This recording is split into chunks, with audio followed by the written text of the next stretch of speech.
21년도 해외 주식 거래 대금 1위, 키움증권이 미국 주식이 처음이라면 $40 드려요. 차세대 국내 해외 통합 MTS 영웅문 S샵 출시 기념. 지금 바로 영웅문 S샵을 다운받아 $40 받아가세요. 해외 주식은 원금 손실 발생이 가능하며 그 결과는 투자자에게 귀속되오니 유의해주세요. 네, 월스트리트 모닝 브리핑 함께하고 있습니다. 현재 시각 7시 8분 지나고 있고요. 예, 밖에는 어제 동이 좀 트고 있습니까? 요즘에 이제 해가 좀 늦게 뜨기 시작하면서 저의 출근길이 암흑 같아가지고 저의 이제 깨알 행복인 하늘을 보는 맛이 없어서 좀 아쉬운데요. 여러분들은 아침 해가 빛나는 하늘을 만끽하시면서 출근하시길 바라겠고요. 자, 월가의 소식 미국 주식에 미치다 이항영 전문위원 함께 하도록 하겠습니다. 위원님 어서 오세요. 네, 안녕하세요. 밖에 해 떴나요?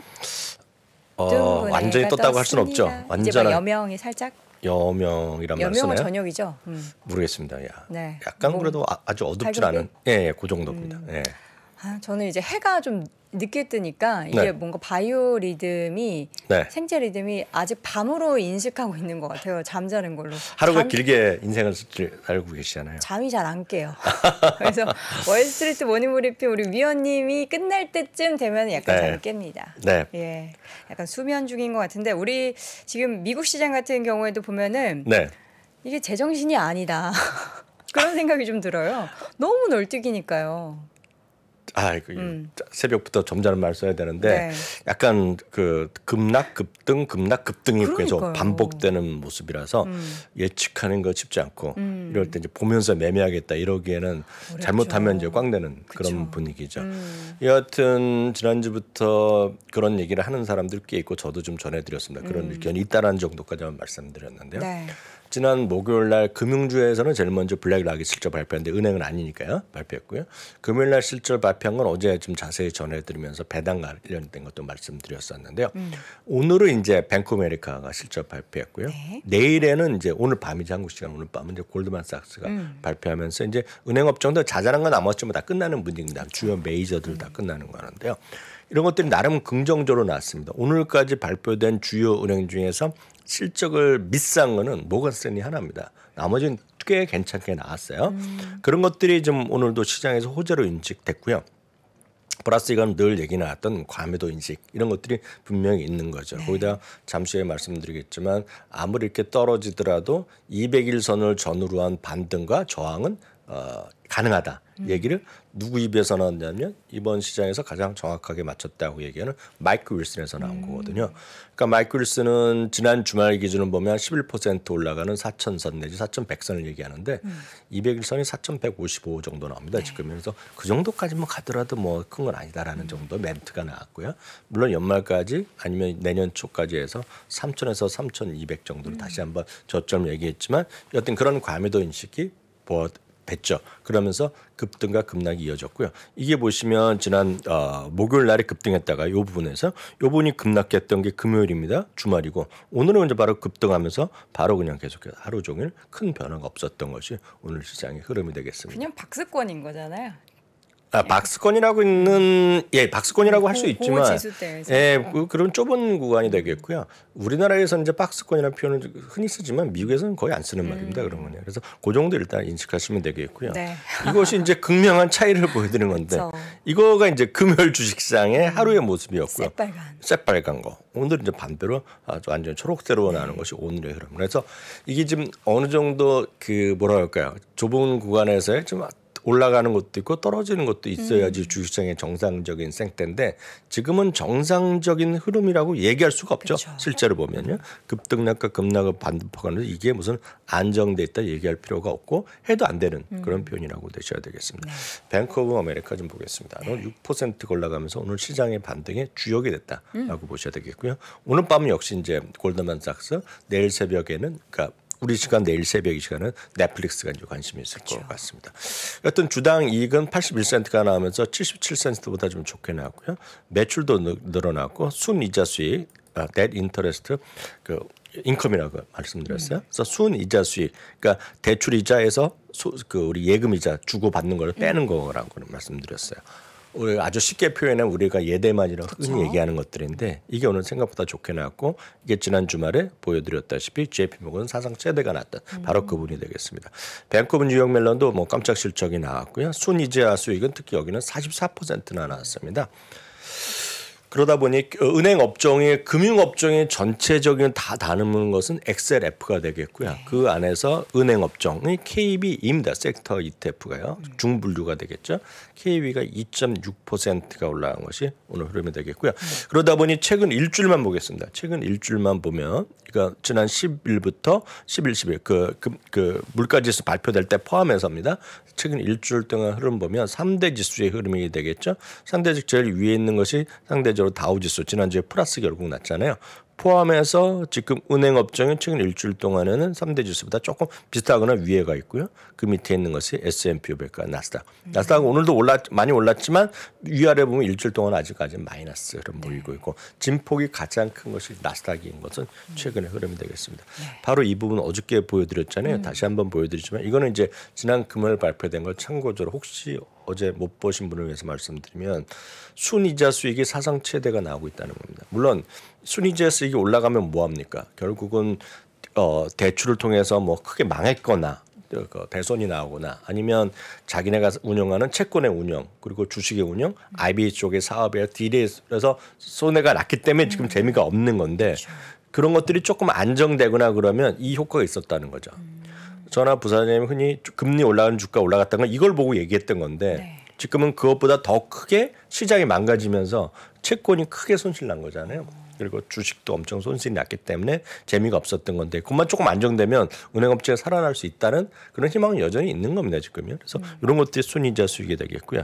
어저께 거 다시 한번 못 보시면 좀 이거 상당히 중요한 개념에서는 이틀째 다시 보여드렸는데 이건 뭐 요거 숫자는 약간 틀립니다. 주가 좀 반등했기 때문에 그렇지만 뱅크 오브 아메리카의 2.85%대라는 배당 수익률, 시트그룹이 지금 4.7이 나옵니다. 4.7%라는 수익률, 골드만삭스, JP모건, 모건 스탠리, 웰스파고 이런 배당 수익률이 주가는 더 떨어질 수 있죠. 그렇지만 이 회사가 시트그룹이나 뱅크 오브 아메리카 망하겠느냐? 물론 망할 수는 있죠. 왜? 리만 사태 때 망해갖고 다 은행 자본이 들어갔고 벅시에스의 자본이 들어간 거 아닙니까? 그럴 수 있다고 우리가 만에 하나 일을 우리가 장담할 수는 없으나 웬만해서 망하지 않을 거라는 생각이 든다 그러면 이 배당 수익률은 안정될 수 있죠. 물론 배당이 전혀 관심 없는 젊은 분들이나 투자자들은 관심이 없지만 배당에 관심 있고 이러면 장기적으로 보실 분들은 흥미로운 수준에 온 건 사실입니다. 지금. 그러니까 이런 것들이 지금 어떤 은행 업종에 대한 지금 저가 매수, 최소한 저가 매수의 심리는 지금 불을 비추고 있다라는 정도 일단 설명드릴 수 있겠습니다. 네. 자, 은행주 외에도 또 주요 기업들의 어제 주가 상승이 좀 두드러졌던 부분이 있었는데 넷플릭스 이게 좀 그 광고 요금제 기대를 하는 쪽도 있고 나와봐야 안다는 쪽도 있고 그렇죠. 의견이 분분해요. 맞습니다. 왜냐하면 이번에 12개 국가에서 11월 3일 우리나라도 하나요? 우리나라도 포함돼 있죠.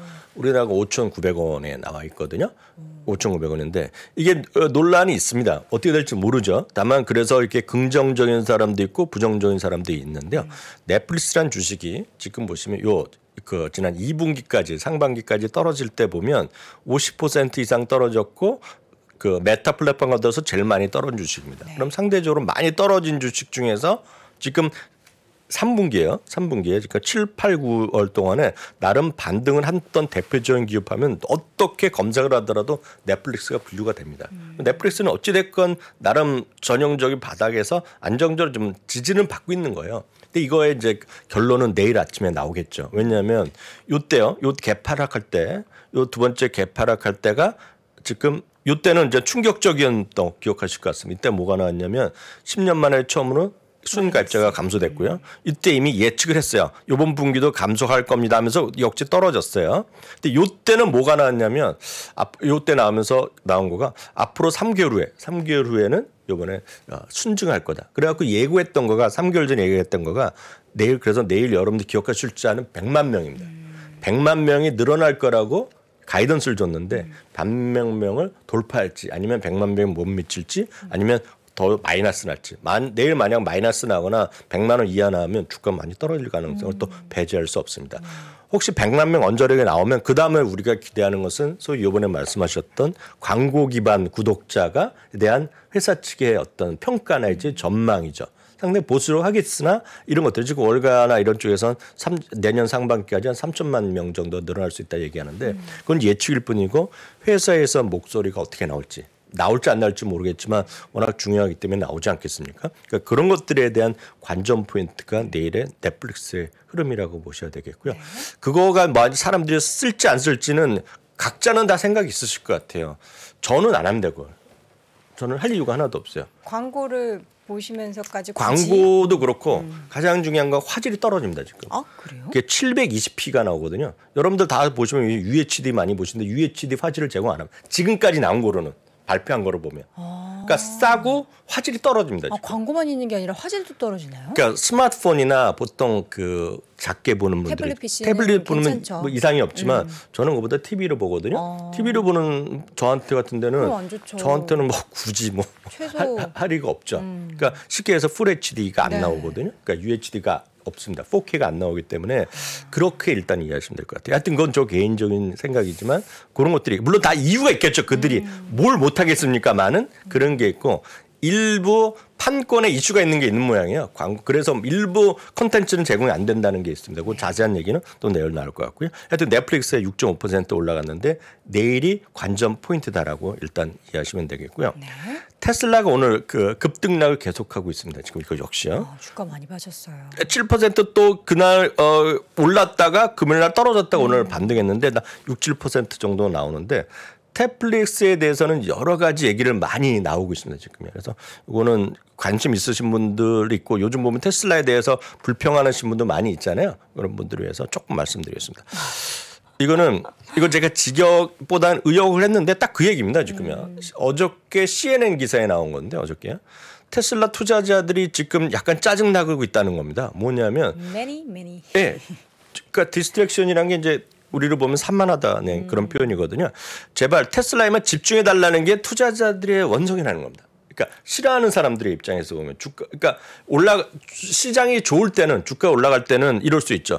스페이스 X도 하죠. 여기 써 있지만 보링도 하죠. 보링 컴퍼니도 하죠. 뉴럴링크 아시잖아요. 인공지능 뇌신경해 갖고 나오죠. 그러고다 이제는 트위터까지 예, 이런 걸 하니까 이제 집중을 안 하는 거. 잘 될 때는 이분이 워낙 똑똑해서 이런 것까지 다 아는 천재라고 얘기하고 진짜 잘할 수 있다 얘기하지만 CNN에서 얘기하는 거 보면 많은 사람들이 최고 운영 책임자가 없다 얘기를 하는 겁니다. 최고 운영 책임자라는 것이 어떤 의장도 있고 다 높은 사람이 있다 그러면 그 안에서 그 분야를 맡아서 책임지고 운영하는 사람인데 그게 없다는 겁니다. 회사에. 그렇기 때문에 이 사람이 일론 머스크가 모든 걸 다 한다는 거죠. 그러니까 그거에 대해서 좋을 땐 좋지만 나쁠 때는 뭐라고 그러는 거죠. 이거 재미난 거 한번 보여드릴까요? 그렇죠. 이거 혹시 보신 분 계실 것 같은데요. 이게 뭐예요? 이게 지난주 수요일 날 저도 봤는데요. 수요일 날 제가 전 이런 거 테슬라 이런 거 일론 머스크 관심 있으니까 뉴스에 떠서 봤거든요.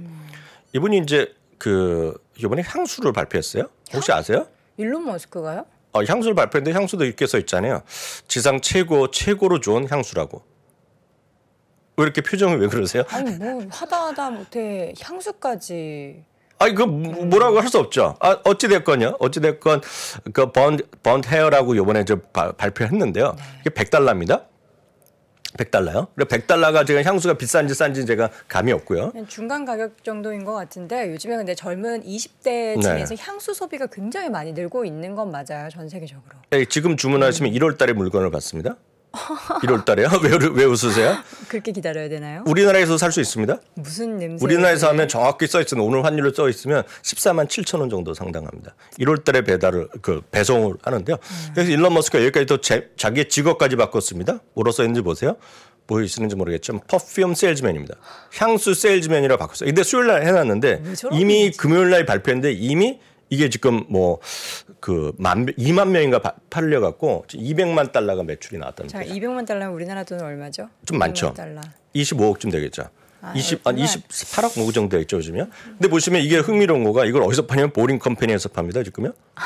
예. 근데 이게 농담 삼아서 이분이 뭐라고 그랬냐면 내가 이번에 트위터 사는데 돈이 필요하니까 이거 뭐 여러 원 많이 사줘 갖고 그 돈 좀 벌어야 되겠다. 이런 농담까지 하는 사람입니다, 지금. 근데 이게 처음이 아니냐면 이게 2018년인가 보링에서 이게 화염 방사기 500달러 팔았잖아요. 이거 완판됐고요.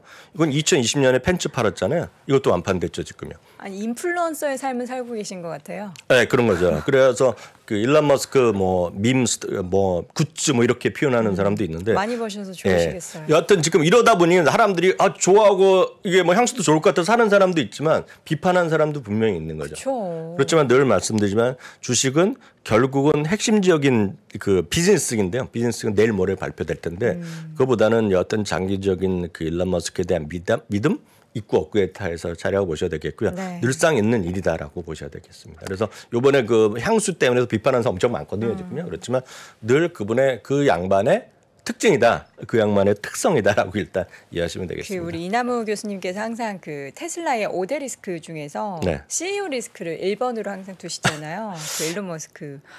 뭐 CEO의 리스크 분명 있죠. 이남우 교수님 말씀 맞는데 일론 머스크가 없었으면 지금 존재하지 않았죠. 그렇죠. 테슬라도 그런 것도 존재하지 있는데 않았죠. 네. 좀 이제 적당히 하셨으면 뭐 좋겠다라는 그건 그런 각자 생각. 판단의 영역이기 때문에 보시면 되겠습니다. 뭐 월가의 시각 몇 가지 볼까요? 네. 월가 시각에서 오늘 가장 관심 있는 것은 여기서 마이클 윌슨이 아닌가 싶습니다. 앞서 보여드렸다시피 설명드렸다시피요. 네. 마이클 윌슨은 단기 베어마켓 랠리 가능성은 언제나 있다라는 얘기죠. 이번도 마찬가지라는 얘기합니다. 그래서 기준이 여기 보시면 흐릿하게 나온 게 200일 선이거든요. 그러니까 200일 선이 저번에 떨어질 때마다 약간 저항이었잖아요. 그러면서 저항과 지지를 할 거란 얘기죠. 그렇지만 지금 기술적으로 보면 200일선 뭐 이런 것들 이동평균선은 저항선 이퀄 지지선이거든요. 그러니까 지지했던 것이 떨어지면 저항이 된다는 거가 아마 격언입니다. 주식시장에서 흔히들 쓰는 말인데 그래서 이 선이 아까 말씀드렸다시피 4,115, 4,100 뭐 라인이거든요. 그러니까 이 정도까지 갈 수 있다는 얘기고 그렇다고 해서 적극된다는 것이 아니라 가더라도 그럼 너무 뭐 요란 떨지 말라 이런 표현입니다. 이분의 시각은요. 그러니까 그렇게까지만 이해하시면 되겠습니다. 네. 하나 더 안 봐도 될까요? 하나만 더 보겠습니다. 오펜하이머 하면 네. 지금 JP 모건 그리고 탐리와 함께 제일 긍정적으로 보는 사람인데 훅 내렸습니다. 표현이 훅 내리는 게 맞는 거예요. 4,800에서 4,000까지 내렸고요. 다만 이익 전망은 유지했습니다. 올해 내년 유지했지만 멀티플의 시장 상황의 관점에서 멀티플을 얘기하겠고요. 다만 장기적으로 보면 내년에도 좋다라는 얘기했지만 시장에서 지금 긍정적으로 보는 사람들의 목소리가 조금씩 최근에 어떤 급등과 상관없이 힘이 좀 빠지고 있는 건 분명하다라고 말씀드릴 수 있겠네요. 네. 여기까지 하면 되겠습니다. 이렇게 해서 월가의 시각까지 몇 가지 확인을 해봤습니다. 오늘도 미국 주식을 미치다 이항영 전문위원 함께했습니다. 위원님 고맙습니다. 네, 감사합니다.